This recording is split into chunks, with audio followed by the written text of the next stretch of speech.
आपण पाहत आहात महाराष्ट्र वृत्तदर्शन न्यूज, रोखठोक आणि निर्भीड।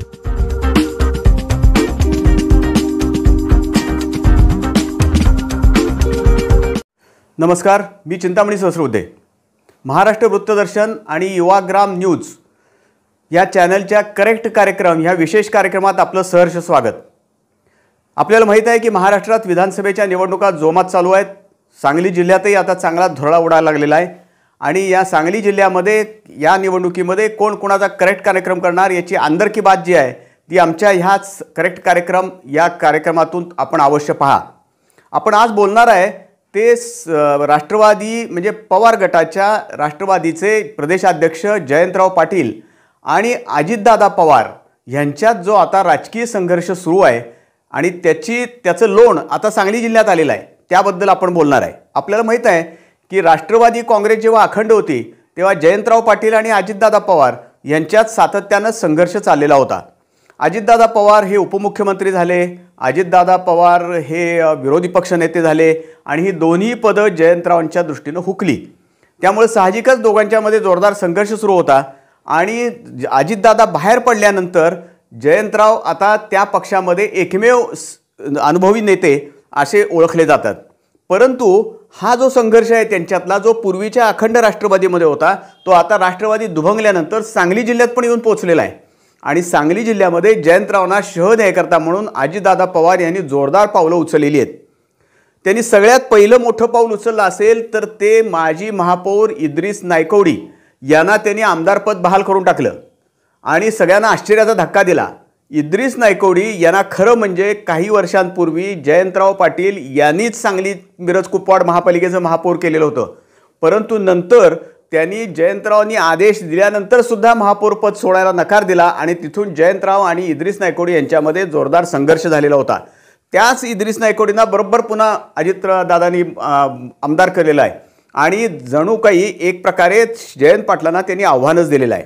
आता दुसरी एक ह्याच्यामध्ये निवडणुकीच्या निमित्तानं अजितदादा पुन्हा एकदा जयंत पाटलांना आव्हान देत आहेत ते असं की तासगाव, कवठेमहांकाळ, इस्लामपूर आणि शिराळा हे 3 मतदारसंघ अजितदादा गटाकडे मागितले जात आहेत अशी चर्चा जोरात चालू आहे आणि विशेषतः तासगाव, कवठेमहांकाळ आणि इस्लामपूरमध्ये तर अधिकच जोरात चर्चा सुरू झालेली आहे। हे तिन्ही मतदारसंघ जर आपण पाहिले तर तासगाव, कवठेमहांकाळ भाजपकडे आहे, शिराळा मतदारसंघ भाजपकडे आहे आणि इस्लामपूर मतदारसंघ परंपरेप्रमाणे युतीच्या जागा वाटपामध्ये शिवसेनेकडे आहे। परंतु तिन्ही ठिकाणी अजितदादा गट मागणी करतोय ती अशा करता की जयंतरावांना शह द्यायचा म्हणून। आता तासगाव, कवठेमहांकाळमध्ये अशी गंमत झालेली आहे की राष्ट्रवादी काँग्रेस म्हणजे तुतारी या चिन्हावर लढणारे रोहित पाटील जे आबा पाटील यांचे चिरंजीव आहेत आणि त्यांच्या विरोधामध्ये भारतीय जनता पक्षाचे संजय काका पाटील किंवा त्यांचे चिरंजीव प्रभाकर पाटील किंवा माजी मंत्री अजितराव घोरपडे या 3 जणांची नावं आघाडीवरती आहेत। आता हे तिन्ही म्हणजे संजय काका पाटील आणि अजितराव घोरपडेंचा गट यांच्यामध्ये फारसं सख्य नाही। मागच्या 2-4 निवडणुकांचे अनुभव जर आपण लक्षात घेतले तर दोन्ही गटांचा एकमेकावर अजिबात विश्वास नाही, परंतु आता ह्या दोघांना एकत्र आणून त्यांची एकत्र मोठ बांधून रोहित पाटलांच्या विरुद्ध मोठी आघाडी तयार करायचा प्रयत्न चाललेला आहे आणि रोहित पाटलांना शह द्यायकरता म्हणून कदाचित अजितराव घोरपडे सरकार यांचा गट आणि संजय काका पाटील यांचा गट एकत्र येईल। तिथं कदाचित या तिन्हीपैकी कुणी निवडणूक लढवेल जास्त करून शक्यता आहे प्रभाकर बाबा पाटील हे निवडणुकीच्या रिंगणात उतरतील आणि मग तिथं तुतारीच्या चिन्हावर लढणाऱ्या रोहित पवारांना तिथं रोहित पाटीलना जोरदार विरोध होणार आहे। हे तिथलं एक राजकारण झालं। अर्थात त्यात अजून एक अंतर्गत राजकारण आहे, त्यात राष्ट्रवादी अंतर्गत म्हणजे पवार साहेबांच्या राष्ट्रवादी अंतर्गत सुद्धा थोडीशी याला राजकारणाला एक किनार आहे। ती पण काही दिवसात आपल्याला लक्षात येईल की त्यातून सुद्धा रोहित पाटलांना तिथं कसं नामोहरम करायचं असे प्रयत्न चालू आहेत। दुसरा मतदारसंघ येतो इस्लामपूर की ज्या मतदारसंघावरती गेली 35 वर्ष जयंतराव पाटील यांचं वर्चस्व आहे। त्या ठिकाणी त्यांना शह द्यायकरता आतापर्यंत बरेचदा प्रयत्न झाले। विलासराव शिंदे साहेबांनी निवडणूक लढवली, त्यानंतरही अनेकांनी निवडणूक लढवली, परंतु काही फारसा उपयोग झाला नाही। परंतु यावेळेला मात्र तिथं त्यांच्या विरुद्ध तोडीसतोड निवडणूक लढवू शकतात असे निशिकांतदादा पाटील माजी नगराध्यक्ष यांना बळ द्यायचं काम सुरू झालेलं आहे आणि ही सीट अजितदादा पवार यांच्या गटानं त्यांच्या राष्ट्रवादीला मागितलेली आहे। म्हणजे तिथंही तुतारी विरुद्ध घड्याळ अशी लढत जर झाली तर निशिकांतदादा पाटील हे उमेदवार दिले जातील भाजपतर्फे अजितदादा गटाला आणि अजितदादा गटातर्फे ते घड्याळ हे चिन्ह घेऊन मैदानात उतरतील अशी चिन्ह आहेत. आता तिथंही परत गंमत आहे. तिथंही महाविकास आघाडीमधला जो काँग्रेसचा गट आहे, जो जिल्ह्यातला पण गट आहे, तिथला स्थानिक गट पण आहे, ते थोडीशी ताकद निशिकांत दादाच्या पाठीशी उभी करतील का अशी एक शंका व्यक्त केली जाते. किंवा तशी जोरदार चर्चा चालू आहे. आणि तसं झालं तर महाविकास आघाडीतला राष्ट्रवादी पवारसाहेबांच्या नेतृत्वाखालच्या राष्ट्रवादीचा एक गट तासगाव कवठे महांकाळमध्ये आणि काँग्रेसमधला एक मोठा गट जिल्ह्यातला आणि त्या स्थानिक पातळीवरचा हा इस्लामपूर मतदारसंघामध्ये असं राजकारण जोरात जयंत पाटलांच्या विरुद्ध रंगणार आहे.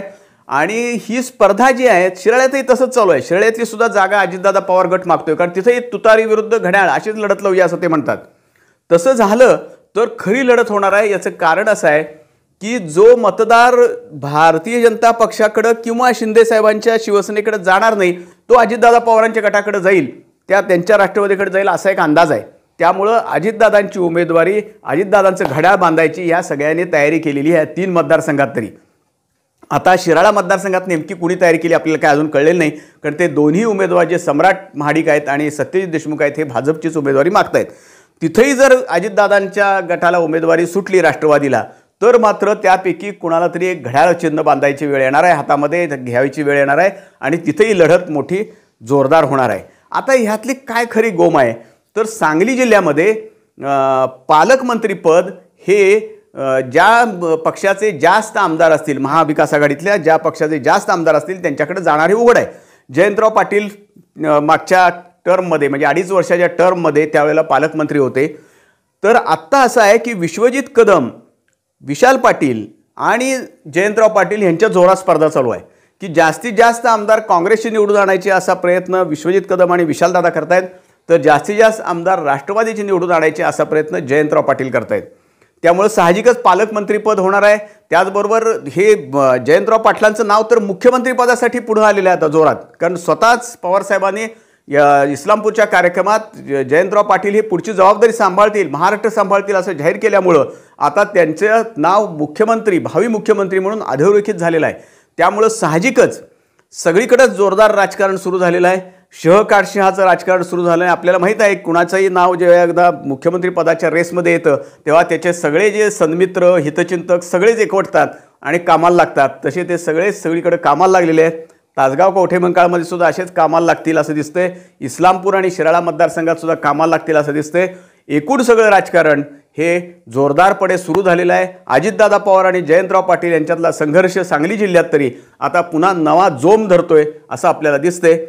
पाहूया यापुढं काय काय होतंय ते, आणि अशीच अंदर की बात आणि कोण कोणाचा करेक्ट कार्यक्रम करतोय हे पाहण्यासाठी आमच्या चॅनलला निश्चित यापुढे जास्तीत जास्त ऐकत राहा. धन्यवाद.